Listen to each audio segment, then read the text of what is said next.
thing before. Can we all watch the group presenting and like think about what they did, and then we need to like ask questions to them. We need to discuss about what happened, if we like it, if we didn't like it, if it would be improved. Yeah, like please concentrate here, everyone. And then please tell us what is the name of your group. Yeah, this is the ginger beer group. Really tasty group. Yes, indeed. And yeah, just a short thing. The idea was started with when we are walking and we were trying to pass. No, I should stand there now. You should stop and look at me. And we tried to cross the street and we just walked along it for a long time, almost 10 minutes, and we couldn't get across. And yeah, this is how the idea of this sort of story started. So we're going to show you the fable of the Lost Duckling. It's a very old and well-known fable, as you know. And it's a story about relations destroyed by wars and broken hearts. So it's a normal sunny day in England, as you see, and the duck family is out walking. The duck daddy is alone with the family, so he's having a really hard time being a single parent in England here. And it's a hard time having sort of keeping check on all the ducklings in a heavy traffic city. The duck family arrives at the traffic lights, and as usual, it's red. You know, they have to wait and wait. And the clock is ticking, and oh, it was too fast. They're still ticking? Oh, never mind. Yeah, and the waiting gets long when the cars are prioritized in the city, and it feels like an hour has passed, or has it? Who knows? No. The traffic light finally gets green, and the duck family starts to cross. But suddenly, a car starts to move. It's red again, it's so fast you don't have time to pass, so one little duckling is left behind, and he gets really scared and cut off from the rest of the family. And the duckling also starts to cough because of all the emissions, and he loses trace of the rest of his family. He's walking along the street trying to find them again, but loses sight. Yeah, and he can't get through.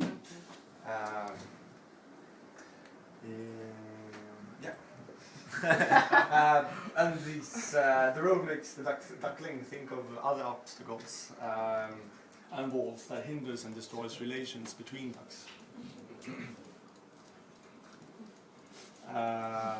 He comes to a bus stop, and as you all know, public transport is always a friendly need, so he hopes for taking the bus. Maybe he can find his family again, and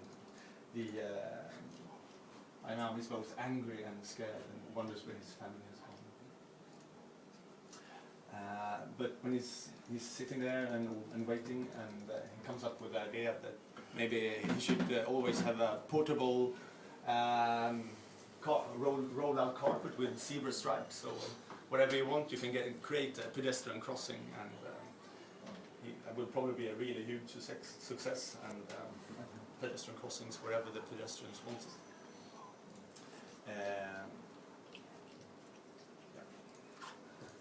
The bus arrives, but it's really crowded, and the bus isn't built for small ducklings, so he's having a really hard time to get on, and but he fails. A very nice human sees the problematic situation and picks up and carries the duckling to the bus. And the bus arrives, and it goes really swift and is really comfortable, as you see. And it's always nice to meet new people when using public transport.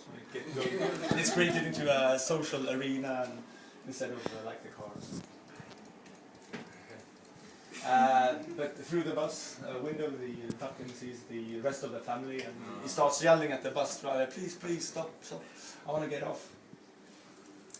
But the next stop is unfortunately way too far away, so when the bus finally stops, he has lost track of his family, and he's all confused again what to do.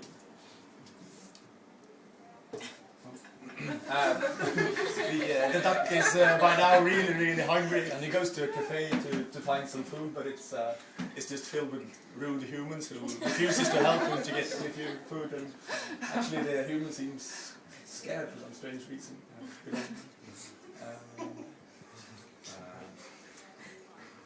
They burn the ducks. Oh yeah. So Duckling goes out again to find his family, and he gets picked up by a nice bicyclist who, when he's out hitchhiking. But suddenly, the bicycle lane ends. What to do? They're all, and he sees that the roads are always prioritizing cars on expense of the other traffic, which increases risks and that kind of stuff. So he starts to think about what if the roads instead were filled and packed with bicyclists and ducks. That would be indeed a much nicer view.